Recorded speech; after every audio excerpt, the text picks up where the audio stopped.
My cousin stole the money I saved for my son's surgery. He'll be fine. Kids heal fast, she smiled, booking a trip to Paris. A week later, she regretted it. At least I hope she did. When my cousin Kelly posted that Instagram story, her holding up a glass of champagne on a flight to Paris, something felt off.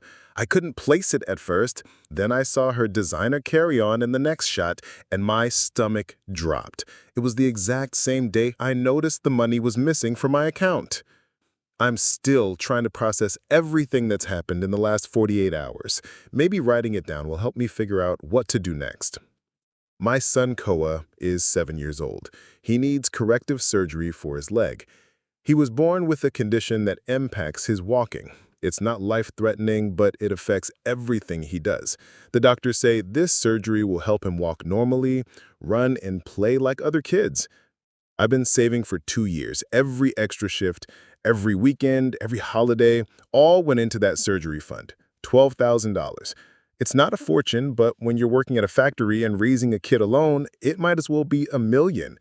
I kept it in a separate savings account, watching it grow slowly. Koa and I would check the balance sometimes, talking about all the things he'd be able to do after. Kelly moved in with my sister Violet temporarily 3 months ago after losing her job. She was always around our place, playing with Koa, bringing him little treats. Looking back, I should have seen the signs. She kept asking about the surgery date, the payment plans, which account I was keeping the money in. I thought she was just being supportive. Last Thursday, I logged into my account during lunch break to move some money around. The surgery fund was empty, just gone. I called the bank immediately. They confirmed several transfers made to a different account over the past week. Small amounts, probably hoping I wouldn't notice right away. I felt sick. I tried calling Kelly, no answer. Texted, nothing. Then the Instagram stories started popping up. First the airport, then the champagne, then the Eiffel Tower. Each post was like a punch to the gut. She wasn't even trying to hide it. I called Violet, who was just as shocked. She mentioned Kelly going to Paris, but said Kelly had been saving up. Violet said, "Harvey, I had no idea. She used my Wi-Fi, my laptop sometimes. I'm so sorry." Koa asked me yesterday why he looked so upset. How do you explain to a 7-year-old that someone he trusted took his chance to walk normally? He showed me the keychain of the Eiffel Tower that Kelly had given him last week. It looked just like where cousin Kelly's is now. The same keychain she probably bought with his surgery money. I finally got through to Kelly this morning on WhatsApp. Her profile picture shows her at some cafe, croissant in hand. When I confronted her about the money, her response made my blood boil. "Oh, come on, Harvey. You're being dramatic. It's not like it's emergency surgery. He'll be fine. Kids heal fast. Besides, I really needed this trip. Do you know how depressing it is being unemployed? I'll pay you back eventually." Eventually? Like my son's childhood is just supposed to wait for her to get around to it? I've documented everything. The transfers, the timestamps, the conversations. I am not letting this slide. Kelly seems to think that family ties mean she can just take what she wants without consequences. She's about to learn differently. Violet is helping me figure out next steps. The bank is investigating the transfers, but they said it might be complicated since Kelly had access to my Wi-Fi and devices while at my house. She knew exactly what she was doing, making it look like the transfers came from my IP address.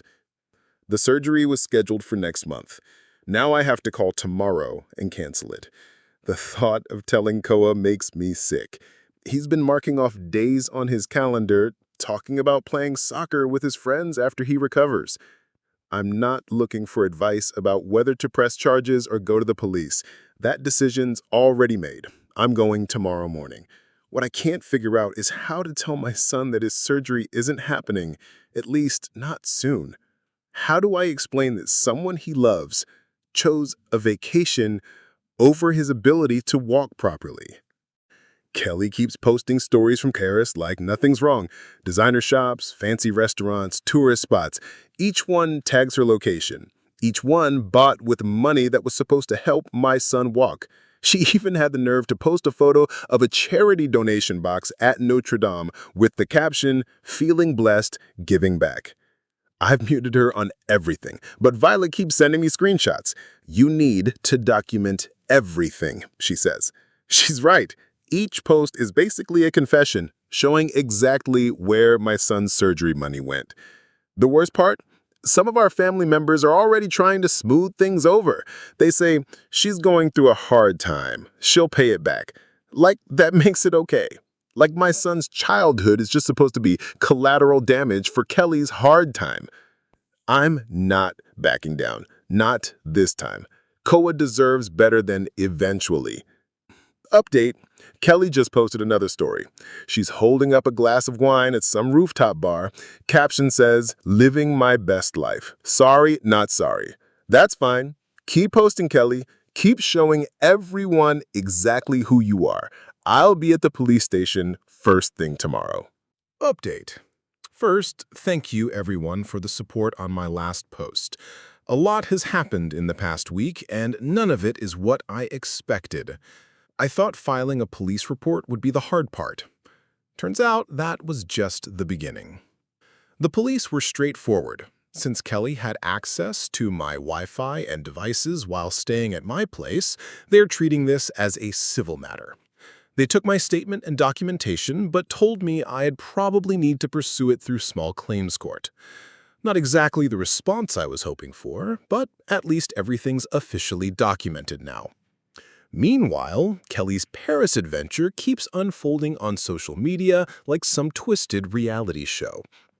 Yesterday, she posted a haul video, 3 luxury handbags, new shoes, and what she called her Paris wardrobe upgrade.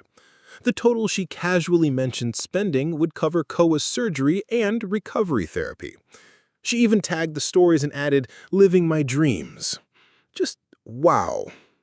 But here's where it gets interesting. Remember my sister Violet? She did some digging and found out Kelly's been telling different stories to different family members. To our aunts, she claimed I offered to help fund her fresh start. To our cousins, she's saying the money was a loan we agreed on. To her parents, she insisted I was being generous because she's family. The stories keep changing, but they all have one thing in common. Somehow I'm the bad guy for wanting it back. Kelly's parents called me last night. They offered to help with some of the money to keep peace in the family. Their idea of help? $2,000 paid in installments over 6 months. Because apparently that's a fair solution when their daughter stole $12,000 from her cousin's disabled child. I told them I'd rather see them in court. The silence on their end was pretty telling. Koa has been asking questions. He's a smart kid. He noticed I took down the calendar where we were counting down to his surgery date. I tried explaining that we need to wait a little longer, but he just looked at me with those big eyes and asked, "Is it because Cousin Kelly needed the money more than me?" 7 years old, and he's already learning some hard lessons about family. I got a text from Kelly this morning. Want to know her brilliant solution? She suggested I just start a GoFundMe or something because she's not in a position to pay right now. When I reminded her about the designer shopping spree she just posted, she actually said, "That's different. I needed those things for my image. How else am I supposed to network for a new job?" The real kicker came this evening. Kelly posted a long Instagram story about toxic family members and learning to put yourself first. She even threw in some quotes about negative energy and letting go of people who don't support your growth. The irony would be funny if it wasn't infuriating. I'm meeting with a lawyer next week. Violet found someone who does free initial consultations. The family's already calling me dramatic for bringing lawyers into family business. But you know what? I watched Koa try to keep up with his friends at the park today, limping but determined. That's all the motivation I need. Here's the latest development. Kelly is back from Paris. Instead of laying low, she's hosting a Parisian-themed dinner party to share her travel experience. She actually had the nerve to invite me and Koa. The invitation text read, "Let's put all this drama behind us. Koa would love to see the presents I got him." Presents? Like some tourist trinkets could make up for stealing his surgery money? I've got the lawyer meeting on Tuesday. Kelly doesn't know it yet, but she's about to learn that actions have consequences. Family or not. She thinks I'm overreacting? Fine. Let's see how she reacts when she gets served with court papers at her little Paris-themed party. Update. Sometimes karma needs a little push. After my last update, things got worse before they got better. But I finally found a way to make Kelly face reality. I didn't go to her Parisian dinner party, but Violet did. She recorded everything on her phone. Not secretly, just openly Instagram storying like everyone else there. Kelly was in full performance mode, showing off her Paris photos on her iPad, bragging about every purchase. Then she got to a video that made my blood boil. She was at some cafe, holding up her glass to the camera. "Shout out to my cousin Harvey's savings account for making this trip possible. Sorry, not sorry." Her friends were laughing in the background. She actually recorded herself admitting to stealing the money, thinking it was funny. Violet sent me the video immediately. Kelly noticed and started screaming at her to delete it. "It was a joke! You're ruining the party!" The whole thing devolved into chaos, with Kelly's parents trying to calm everyone down, while Kelly kept yelling about family betrayal. Here's where it gets interesting. Remember how Kelly has been job hunting? Turns out she actually landed a position at a local company starting next week. Well, not anymore. Violet found the job posting online. It was for a financial coordinator position, handling company money. The job description specifically mentioned high ethical standards and handling confidential financial information. I sent the hiring manager a simple email with links to Kelly's public social media posts about her Paris trip. Just the facts. Here's your future financial coordinator bragging about stealing $12,000 from a child's surgery fund. No emotional appeal, no drama, just her own words and actions. Kelly lost the job offer within hours. She showed up at my house that night, pounding on the door. "How dare you! You ruined my career! I was going to pay you back with that job!" Koa was terrified by the screaming. I had to call the police to get her to leave. They recognized her from my previous report about the theft. Her parents finally saw the video from the party. Their tone changed completely. Instead of defending her, they're now demanding she sell her designer bags and Paris wardrobe to start paying back the money. Kelly's response? She locked herself in her old room at their house and started posting Instagram stories about being attacked by toxic family members and how no one understands mental health struggles. The real breakthrough came during a family dinner at our grandparents' house. Kelly tried to play victim again, but this time was different. Our grandfather, who never takes sides in family drama, spoke up. He'd been watching her social media posts all along, seeing her spend money that was meant for his great-grandson's surgery. "You bought 3 designer bags while Koa can barely walk properly? Shame on you, Kelly." The whole room went silent. Kelly started crying, but not her usual dramatic tears. For the first time, she looked genuinely shocked. Nobody was buying her excuses anymore. Her own parents backed me up when I mentioned the civil court case. Then she tried one last manipulation. "But I'm family. How could you do this to family?" My response was simple. Koa is family too. You chose bags over his ability to walk. The fallout was immediate. Kelly's mom went through her recent purchases and started listing them on resale sites. Her dad called my lawyer to work out a repayment plan. Kelly's still resistant, but now she's isolated. No more family enablers, no more excuses. The designer bags are being sold. The Paris wardrobe is going too. Kelly's parents are making her move back home and taking control of her finances until everything's paid back. They found out she has other debt too. Apparently, the Paris trip wasn't the only impulsive spending she'd been hiding. Violet's been helping list things online. Every time Kelly sees another item sold, she starts a new drama. Yesterday, she tried claiming some items were gifts that we had no right to sell. Her mom shut that down fast. Gifts bought with stolen money aren't gifts. The money is starting to come back, slowly. Not enough for Koa's surgery yet, but it's progress. Kelly's dad set up a direct deposit from their account to mine, monthly payments until it's all repaid. Kelly tried to cancel it, but they're not giving her access to any accounts anymore. The family dynamic has shifted completely. Kelly's not getting invited to gatherings, her cousins unfollowed her on social media, even her closest friends are distancing themselves after seeing how she's handled all this. Last night, Kelly posted a news story. Sometimes hitting rock bottom makes you realize who you really are. Attached was a screenshot of her deleted Paris posts. Maybe reality is finally sinking in. Or maybe not. Just got a text from her. Hope you're happy. My life is ruined and it's all your fault. No, Kelly. You did this to yourself, and now everyone knows it. The court date is still set for next month, but her parents are pushing her to settle before then.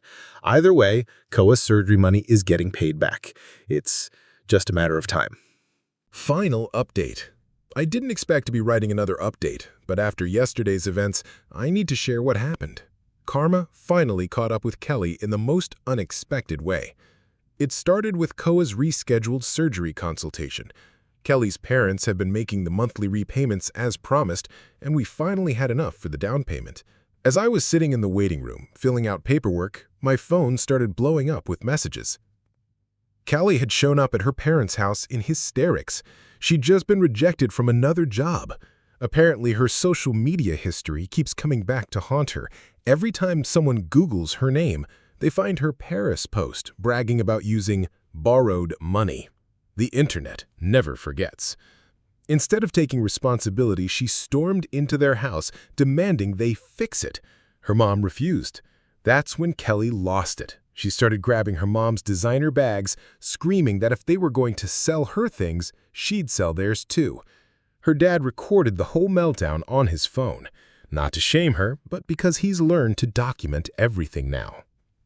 In the video, you can hear Kelly screaming, "You chose Harvey over me, your own daughter. I hope you're happy with your new favorite child." Her mom's response was perfect. "We chose what's right over what's wrong. We failed you by never teaching you the difference." That's when Kelly started throwing things. She grabbed her mom's phone and tried deleting the video, but it was already backed up to the cloud.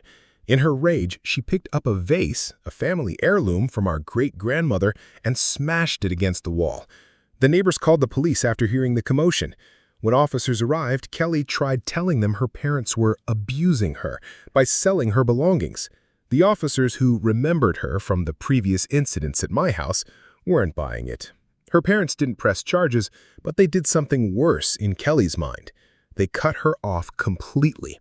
No more paying her phone bill, no more emergency credit card, no more living in their house. They told her she needed professional help, and they'd support that, but nothing else until she takes responsibility. Kelly's response? She went nuclear on social media, started posting exposed stories about everyone in the family. Most were obviously fake. She claimed Violet had stolen from stores. Never happened. That I was misusing Koa's surgery money for gambling. Completely false. That her parents had abused her growing up. They spoiled her, if anything. Nobody believed her. Her followers had watched her Paris shopping spree, seen her brag about using borrowed money, and witnessed her steady meltdown over the past months. The comments were brutal. Wasn't this the girl who stole her disabled cousin's surgery money? Still playing victim after stealing from a child? She tried deleting the comments, but they kept coming. Finally, she posted a tearful video claiming she was being cyberbullied and needed to take a break for her mental health. 10 minutes later, she was posting on her backup account, asking if anyone had a spare room she could crash in. Nobody offered. Here's the real karma, though. Remember that financial coordinator position she lost? The company posted the job again. Guess who got it? Violet. She started last week. When Kelly found out, she showed up at the office causing such a scene that security had to escort her out. Now she has a trespassing warning, too. The family gathered for dinner last night, without Kelly. Her parents brought the final check to cover the remaining surgery money. As we were sitting there, Kelly started spam calling everyone, switching between threats and tearful apologies. Nobody picked up. Her last message to me read, "I hope you're happy. You've turned everyone against me. I'll never forgive you for this." I didn't respond. I was too busy helping Koa pack his overnight bag for the hospital. His surgery is scheduled for tomorrow morning. Kelly's mom pulled me aside before leaving. She was crying, but not from anger.